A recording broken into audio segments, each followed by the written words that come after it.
Good morning, everyone in Lower Saxony and Scotland. I would like to warmly welcome you to the first of many editions of the Lower Saxony Scotland Joint Forum, which luckily enough is taking place today, despite all the uncertainties we have been facing in the past couple of months. So I'm all the more happy that we get to listen to very interesting panel discussions today and also get to listen to very interesting workshops which were planned by our researchers, which hopefully will give us all some new ideas for joint collaborations.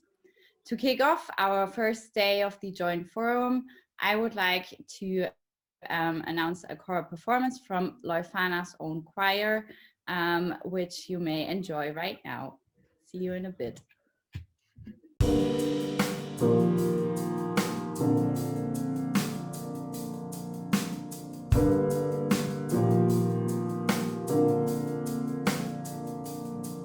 Have you ever felt like nobody was there? Have you ever felt forgotten in the middle of nowhere? Have you ever felt like you could disappear? Like you could fall and no one would hear?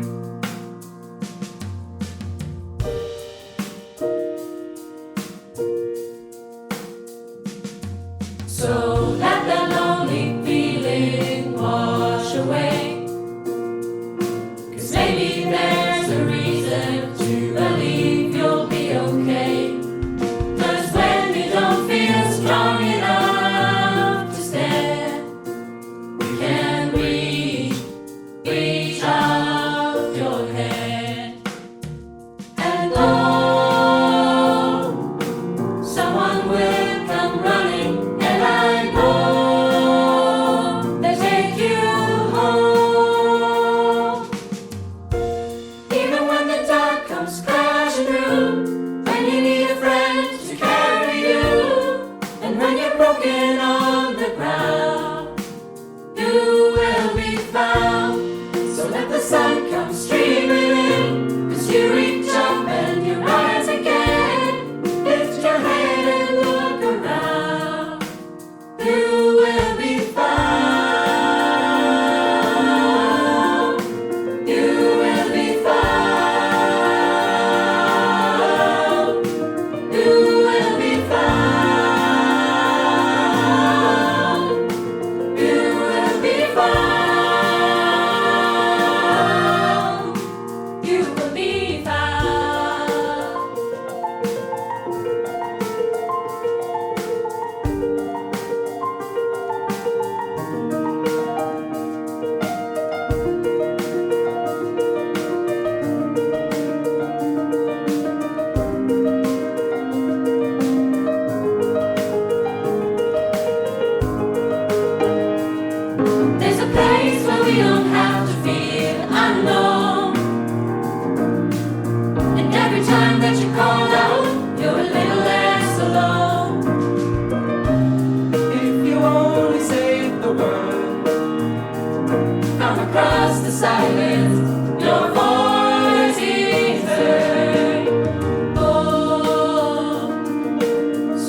You are not alone. You are not alone. You are not alone. You are not alone. You are not alone. You are not alone. You are not alone. Even when the dark comes crashing through, when you need someone to carry you, when you're broken on the ground, you will be fine. As you reach up and you rise again, if you only look around, you will be fine.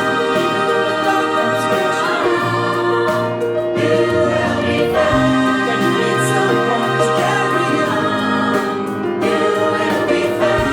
You will be fine. So this was our choir. Thank you very much. And without further ado, I would like to announce the first speaker of today, Jörg Philipp ter Hechte, who is also ICA's academic director as well as vice president of Leuphana University Lüneburg.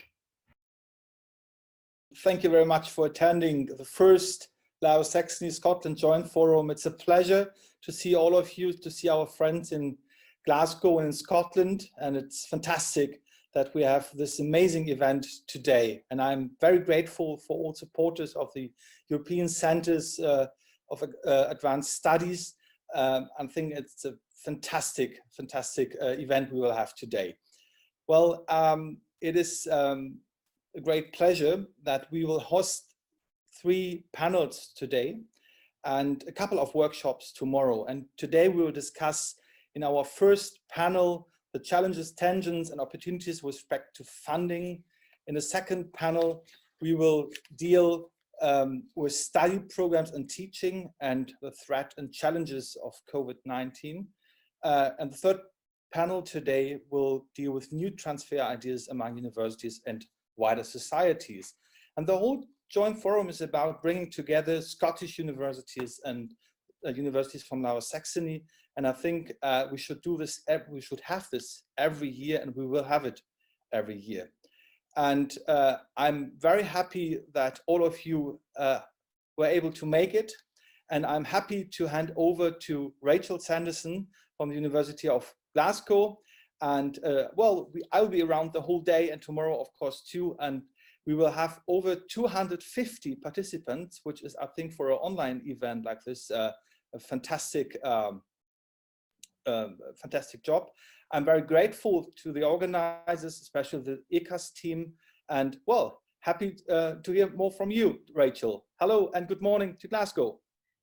Good morning, Jörg, and good morning to everyone joining us this morning. It is a real pleasure to be here at the start of this fantastic joint forum that boasts a really full and stimulating programme over the course of the next couple of days. And can I also just say that I think all Monday morning should start with a choral recital. What a fantastic idea. I love that. Thank you so much, the choir, for such an uplifting and inspiring start to today's proceedings.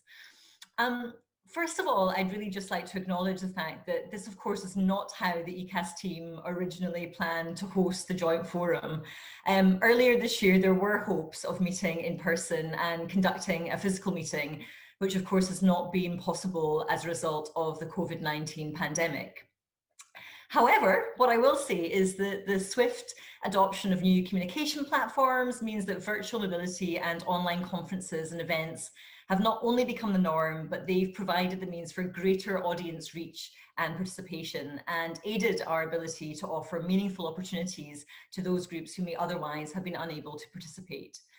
The pandemic has reinforced the importance of connection and brought into sharp focus the benefits of individual and institutional alliances. Personally, I have gained huge value and comfort from my ability to engage with colleagues across every corner of the world and learn from their approaches whilst also being able to share my own. And this shared experience across all of our constituencies has never been more vital or more pertinent. As many of you know, the European Centre for Advanced Studies evolved from the bilateral relationship between Glasgow and Leuphana universities, and it has grown from a focus on law to also embrace artificial intelligence, museums, education, and other areas of academia. This strong foundation of trust enabled the development of the relationship between Universities Scotland and the Lower Saxonian Universities Conference, when we had the pleasure of inviting colleagues to Glasgow in September last year, where they signed an MOU. With the encouragement of Minister Thumler and his colleagues in the ministry, as well as their counterparts in Scotland, we have seen the collaboration grow and expand and go from strength to strength. And while ECAS originated as the creation of Glasgow and Leuphana, we really see it as a platform for wider collaboration. And I know the team is really looking forward to listening to colleagues' suggestions as to how they might make it work to best effect. The engagement of our academic communities is paramount to making this cooperation work. I'm so pleased that despite the challenges we have faced this year, this forum is going ahead. It is wonderful to see such an array of talent addressing so many pressing and challenging issues of our time. And tomorrow's workshops are in many ways the backbone of sustaining and developing collaborations for the longer term. As a result of the many uncertainties facing our sector at the moment, it is mission critical that we remain global in outlook and collaborative in nature. Scientific and social solutions to the challenges we face will require both cross-disciplinary and cross-border research cooperation that will harness collective expertise. I believe that together we can signal the importance of inclusive engagement and reimagine the future possibilities of international collaboration. My thanks go to the ECAS team, to all of the organisers and speakers contributing to the programme over the next 2 days, and to everyone participating in this inaugural event. I hope you all find it as stimulating and enjoyable as I'm sure I will. And I'm sure that this will be the beginning of what I hope will be a hugely constructive journey of collaboration. Thank you so much.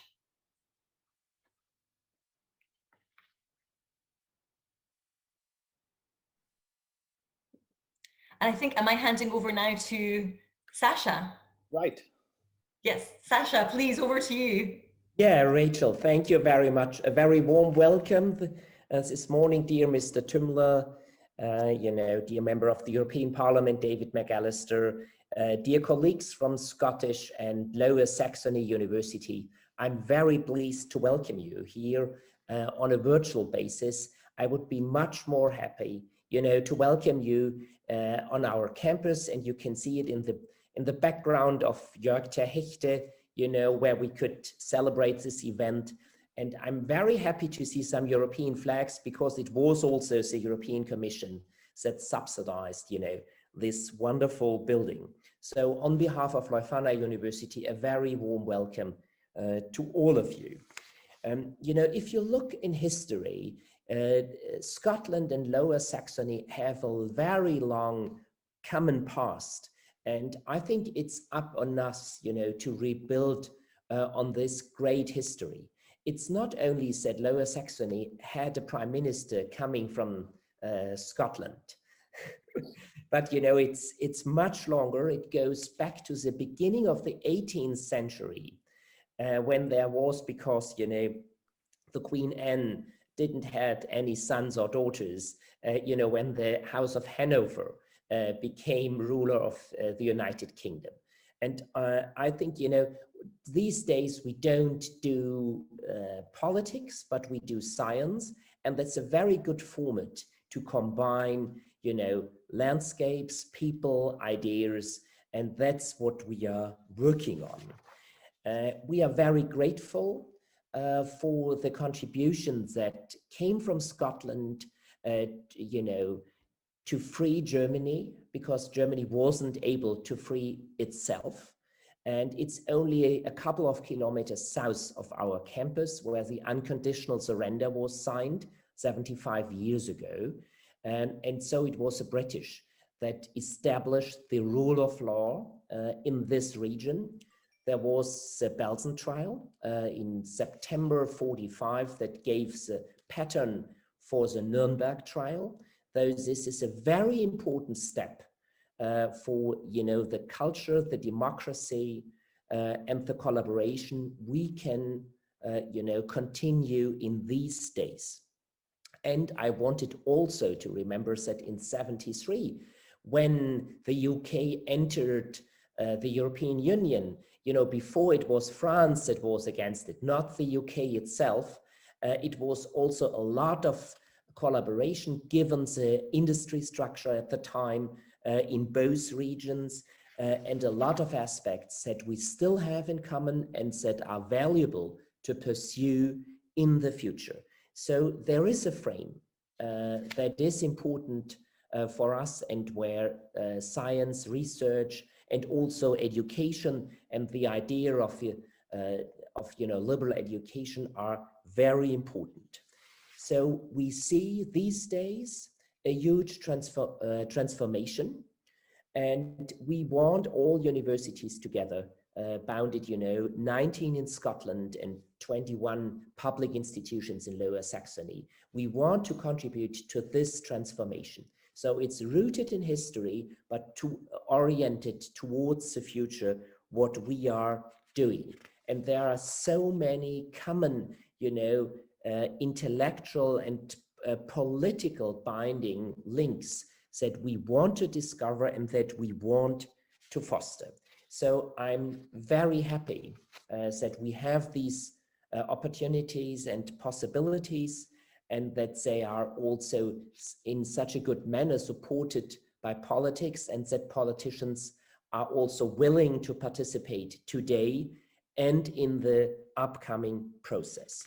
And so this first joint forums of Scotland and Lower Saxony will bring, I hope, another starting point for this cooperation, that it goes beyond, and particularly starting in 2021, when Britain will be in whatever regime, you know, linked politically, but give any chances, which is so important because, you know, the idea is that Scotland is separated and then still member of the European Union is also a little bit scary. So I think it's good that we work together, and we do it today with more than 200 researchers, students, academics, and you know, people that are invested by heart and intellect to our common goals and purposes and ideas.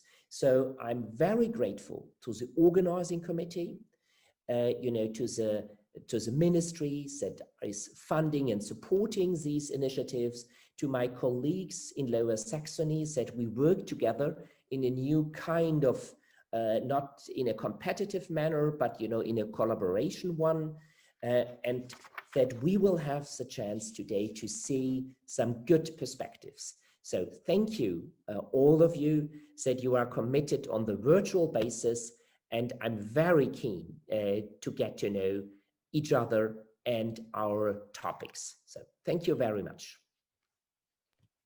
Thank you very much. And the next speech will be by Sir Professor Anton Muscatelli, so we're very looking forward to it.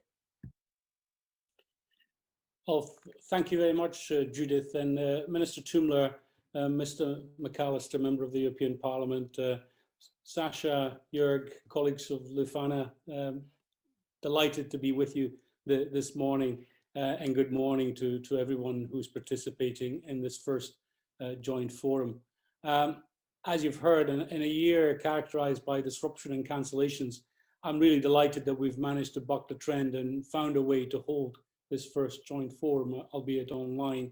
And can I first of all thank colleagues at ICAS for organizing it so well and so professionally.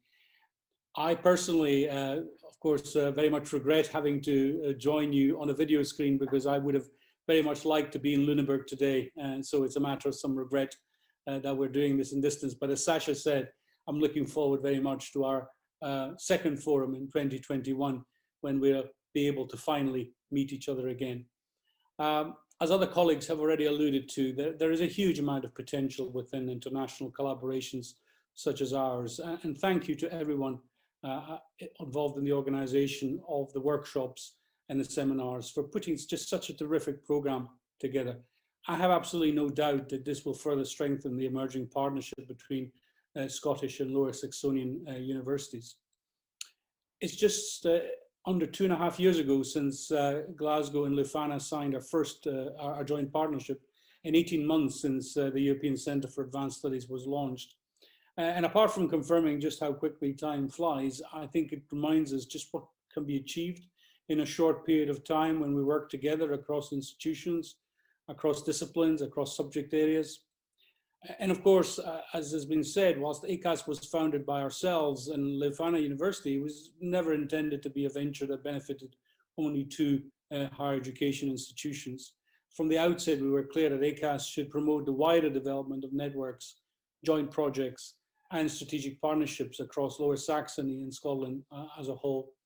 And for this reason, I'm really so encouraged by the plans to establish an ACAS Fellowship Programme for researchers from various universities. And it's absolutely fantastic that today's panels have representation from a cross-section of different universities. It was last September, of course, that we had the pleasure of hosting a delegation from Lower Saxony in Glasgow to sign a memorandum of understanding between University Scotland and the Lower Saxony Universities Alliance, which committed both sides to continued and enhanced collaboration. And the impetus to do so, I think, stemmed from our shared perspective that research and knowledge transcends borders, and that the free exchange of scholarly ideas is essential, not just to furthering our understanding of the world and how it operates, but also to our societies at large. Now, whilst 2020 may have just upped the stakes slightly, it has served only to reinforce the power of this argument. Consider the recent and very welcome news about the coronavirus vaccines, and we had the great news this morning, indeed about an hour ago, it was announced that the Oxford AstraZeneca vaccine is also proving effective in addition to the Pfizer-BioNTech vaccine and the Moderna vaccine. So, and we have another 2-3 more in the immediate pipeline. And these tremendous medical achievements, which mean so much to humanity and which prove that we will defeat COVID-19, would simply not have been possible without cooperation, collaboration, and knowledge exchange. Indeed, certainly the Pfizer-BioNTech vaccine was partly funded by the European Research Council, and I know European funding played a role also in some of the other vaccine developments. So above all, the events of 2020 should really remind us that we live absolutely in an interdependent world, and collaboration, not isolationism, is needed for humanity to thrive. And so for me, this proves emphatically that despite the prevailing uncertainties that we face, and no matter the external environment, our best course is to remain fully committed to international partnerships and student mobility. And while these partnerships may be centered around universities, it's important also to recognize that their benefits stretch far beyond academia. For instance, one of our aims in founding ACAS was to act as a catalyst for others to explore new exchanges with business, with industry, and with civil society. And I think it's therefore deeply encouraging that technology transfer forms the basis of one of this afternoon's sessions. And I hope we can build on this further in the period ahead. I know that we have a few more speeches still to get through, and I don't want to close without thanking my colleague and counterpart at Lufana, Sasha Spoon, for his commitment both to ACAS and to our joint collaboration more broadly. And I want to thank Jörg and Judith and our own Jim Conroy, our European Dean at the University of Glasgow, for their work in setting up the centre. And I look forward to ACAS continuing to go from strength to strength. And as Sasha has already said, I want to acknowledge the role played by both the state government of Lower Saxony and the Scottish government in facilitating our mutually beneficial collaboration. This political buy-in has helped enormously, as has the support of University Scotland and the Lower Saxony Universities Alliance. As a proudly European university, and I want to emphasize this particularly, as a proudly European university, at Glasgow we are fully committed to our international partnership, and just as importantly, our international partners. And this is why it's been so encouraging to see the collaborations between Scotland and Lower Saxony flourish. And I really look forward to today's proceedings adding another staging post in our common journey. So thank you once again to everyone participating today and tomorrow, and to all of those who've brought the programme together. I wish you a very successful forum. Thank you very much. Thank you very much, Anton. So now I have the pleasure to hand over the word to David McAllister from the European Parliament, who will also say a few words to us. Thank you.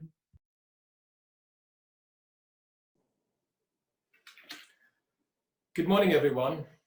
Warm and cordial greetings from Brussels, the capital of the European Union. It's a real honor and also a privilege to welcome you to this first day of the Lower Saxony Scotland Joint Forum 2020.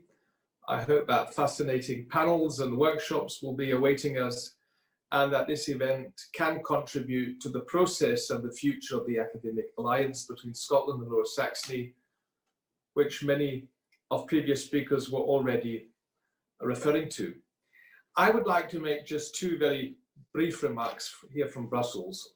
The first one is, on a day like today, when addressing Scottish-German ties, it simply isn't possible to ignore the uncertainty caused by Brexit, an uncertainty that has become worse due to the rapidly approaching end of the transition period. In exactly 39 days, the United Kingdom will definitely leave the single market and the customs union. We are now in the most crucial phase of the negotiations on our future relations between the United Kingdom and the EU. And because we're entering this crucial phase, I was actually spending all weekend here in Brussels talking to the negotiating teams, because of course we have to liaise with the European Parliament, where I chair the UK Coordination Group. You will all have followed that talks last week at the level of chief negotiators had to be suspended for a short period because one of the members of Michel Barnier's core team was tested positive for COVID-19. But the consultations have continued online over the weekend and will continue to do so the next days. Both sides need to agree on a final text, I would say, in the next 7, maximum 8, 9 days, as we simply need sufficient time in the European Parliament to scrutinise and ratify the agreement. The European Union is still very much fully concentrated on realising a deal with the UK. We must give it every chance of success, but it's not at all clear if both sides will eventually agree. So in the view of an uncertain outcome, of course, the EU and UK citizens, businesses, administrations, as well as universities and research facilities must be ready for an uncontrolled UK departure of the single market and the customs union on the 1st of January. But still, I am, as we say here in Brussels, cautiously optimistic that we can find a deal. Finding a deal would definitely be better for both sides. Programs such as Erasmus Plus and Horizon Europe are a great enrichment in terms of the aspired academic exchanges across borders, as they highlight Europe's position as a collaborative research environment.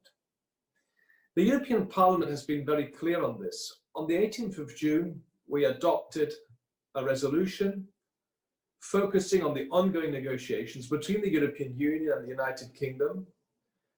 And this majority was adopted with a huge, resolution was adopted with a huge majority of 572 yes, 34 no, with 91 abstentions. So it shows the cross-party consensus we have on all these issues. And regarding science and research, the European Parliament made very clear that, quote, in particular, that UK participation in line with the general principles for participation of third countries in EU programs in cross-border cultural development, education and research programs such as Erasmus+, Creative Europe, Horizon, the European Research Council, and many more is important, unquote. So for the European Parliament, and let me add for our member states, the United Kingdom remains a crucial partner in fields of education, culture and research, and we should build on these very close cooperation opportunities that exist in those fields based on the common roots established over the 47-year-old membership of the EU, of the United Kingdom. So, ladies and gentlemen, should both sides reach an agreement, the UK could be granted access to European Union programmes based on third country rules. This means, of course, any British participation in the programme requires the respect of all relevant conditions, such as participation in the full length of the programme of 7 years, as well as financial contributions during the full duration of the multi-annual financial framework from 2021 till 2027 on an annual basis. I've been in contact with Michel Barnier, and what I heard from him lately was that the outlook is optimistic on letting the UK participate in EU programmes based on third country rules, and both sides are actually very close to agreeing on the question of the duration and funding for the full length of the MFF. My observation in general is that the discussions on academic cooperation have been constructive since the start of the negotiations in this area, with a mutual understanding of the objectives and constraints of each party. This indicates that both sides, Brussels and London, have a great interest to cooperate in the enormously important field of education and research. But of course, this situation would obviously be different in case both sides cannot agree on a comprehensive agreement, because in the end, all policy areas which are currently negotiated are linked to another. An agreement in all sectors in parallel is required. Nothing is agreed until everything is agreed. And in the moment, we're still battling the three stumbling blocks: the level playing field, governance, and of course, the important issue of fisheries. In case of a no-deal scenario, the UK wouldn't longer participate in Erasmus+ unless a bilateral framework agreement is signed, but this all would have significant impacts on the existing cooperation in the fields of education and research, as well as science. So I do hope that all those responsible in London know exactly what's at stake. And my second final remark can be very brief. The European Centre for Advanced Studies, together with Leuphana and Lüneburg and the University of Glasgow, did take an important step to create such a cooperation I was talking about with the Lower Saxony Scotland Joint Forum. I believe this initiative sends a clear signal of cooperation between universities and will continue also after the UK left the EU to promote and support the wider developments of networks for the exchange of academics, joint projects, strategic partnerships, and special programs for young scientists. As somebody who has lived most of his life in Lower Saxony, who's at home in Lower Saxony, not too far away from Lüneburg with his family, as somebody who's been engaged in Lower Saxon politics on the one hand, and on the other hand, being the son of a father who was born and grew up in Glasgow, near Mount Florida, I'm really delighted to see this cooperation between Scotland and Lower Saxony. There's absolutely no better cooperation, no better block of two entities working together, from my point of view, than Scotland and Lower Saxony. Let me finally turn to the next speaker, Björn Tumler, the Minister. First of all, yesterday was a big day for my long friend, Björn Tumler. He turned 50. Now look at him, he looks like 40 or even 30, but it was actually his 50th, his big birthday yesterday, which he, because of COVID, of course, had to celebrate in a very quiet form. Björn, I want to thank you personally for your efforts to strengthen the ties between Lower Saxony and Scotland. A lot of what we have seen is a result of your personal initiative, together with very active people like Jörg ter Hechte, just to name one, on the German side. So thank you so much for getting engaged here. But I would also like to thank you for your engagement when it comes to the new MFF. You, together with other ministers in Germany, were very helpful in underlining the importance of education and research programs within the next multi-financial framework. And that in the end, we managed to get more money organized in the European Parliament, and that in the end, Council and Commission agreed, is also due to the great engagement you showed here. So this was really helpful.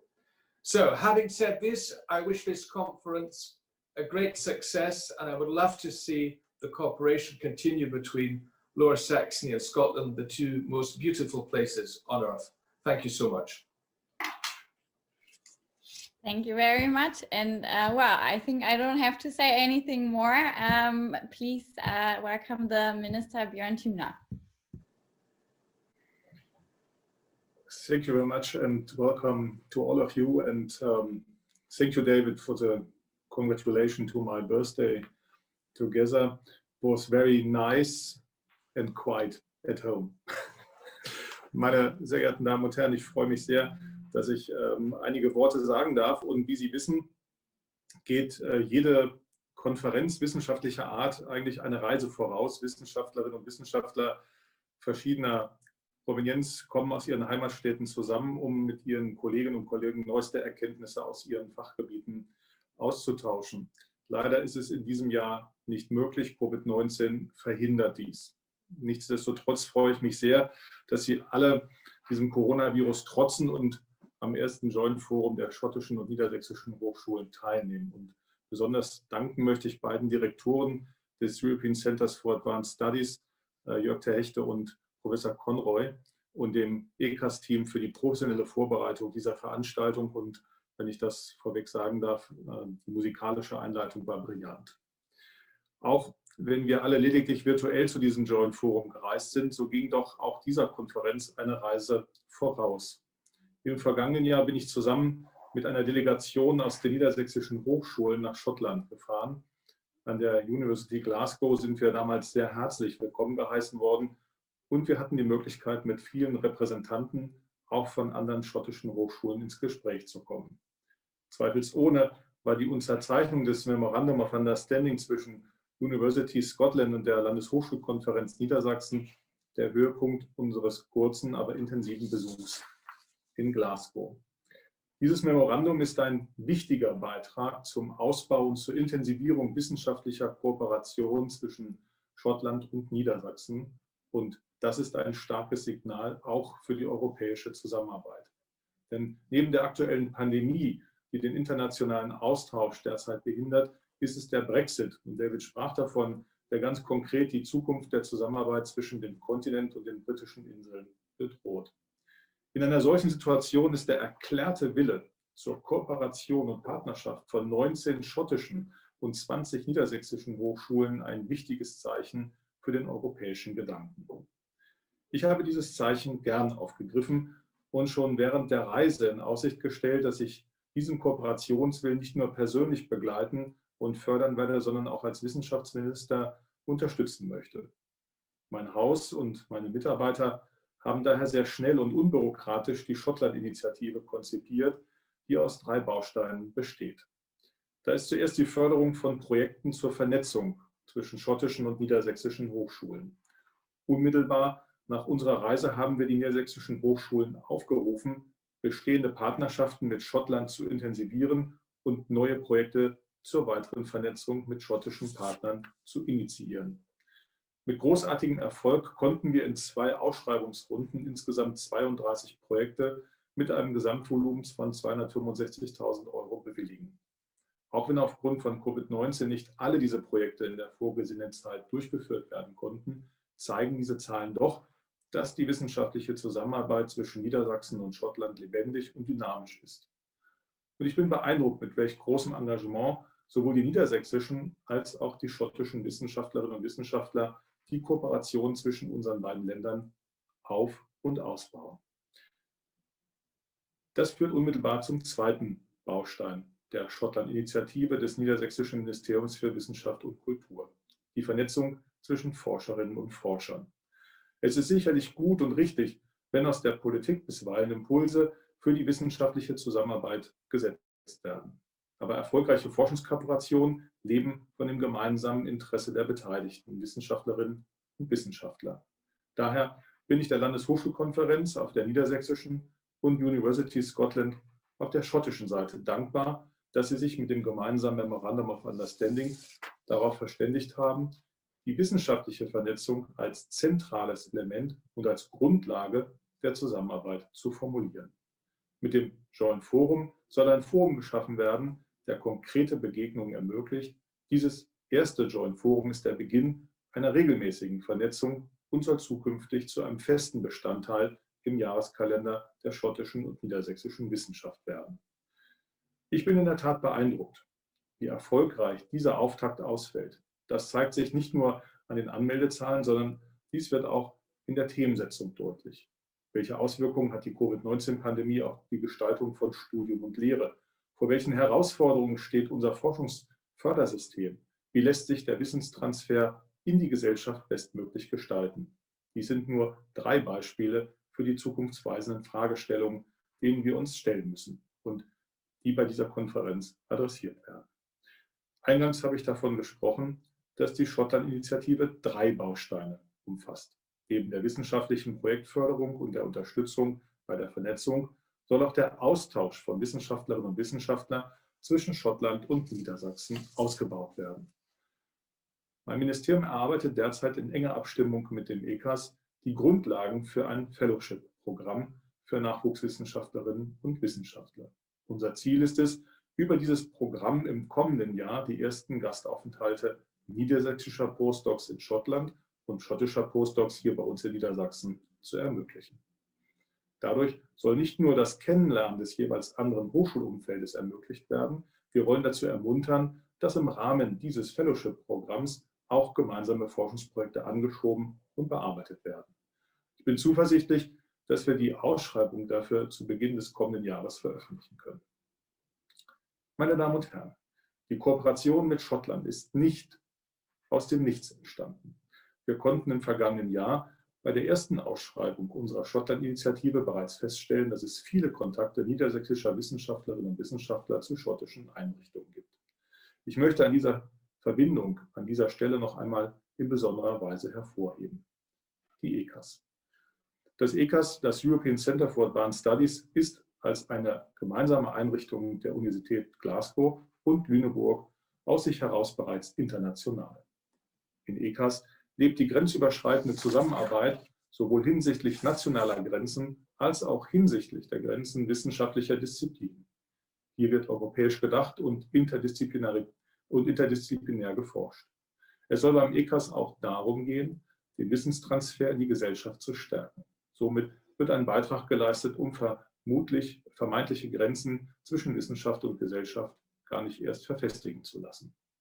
Das ECAS ist eine noch sehr junge Einrichtung und ich habe den Eindruck, dass mit diesem Joint Forum nicht nur für die niedersächsisch-schottische Zusammenarbeit ein wichtiger Meilenstein erreicht ist, sondern auch das noch so junge ECAS.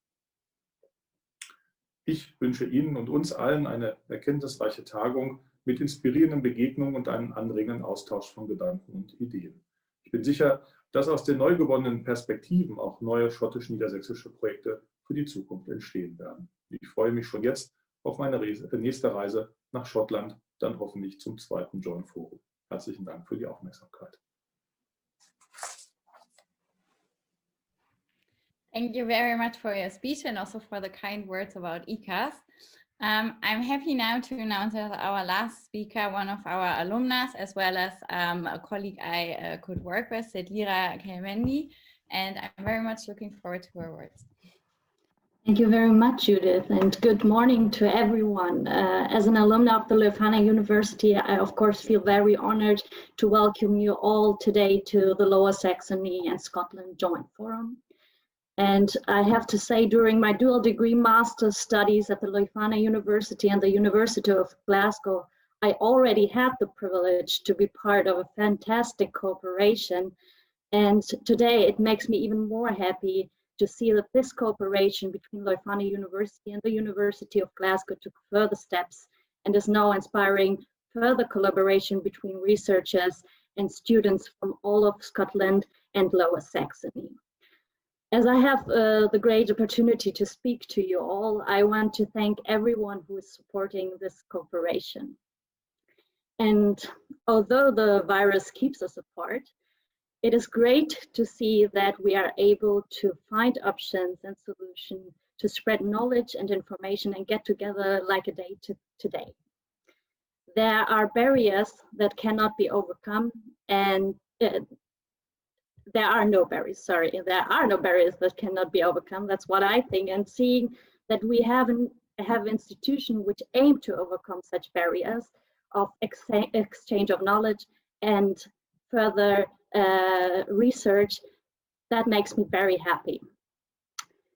As I can see, and as you can see, I am very, very thrilled by this fact, and I'm very happy to be here today and a little bit nervous. But I think that with this joint forum, we are taking even more steps towards the exchange of different interesting ideas and different research. And I'm happy, as I can say more and more times. And with these words, I wish everyone a great time at the forum. And I already look forward to the next meeting together. Thank you very much. Well, thank you, Sedlira, very much. Sedlira was one of our first alumni from the double degree program in the School of Law of the University of Glasgow and Leuphana Law School. And today she is very active in business, and we are happy that you can join us here today. Well, thanks to everybody. I think that was a brilliant start for our joint forum. We will now have a short coffee break, which is necessary because it's very early in Glasgow, especially. You already have your coffee, Björn.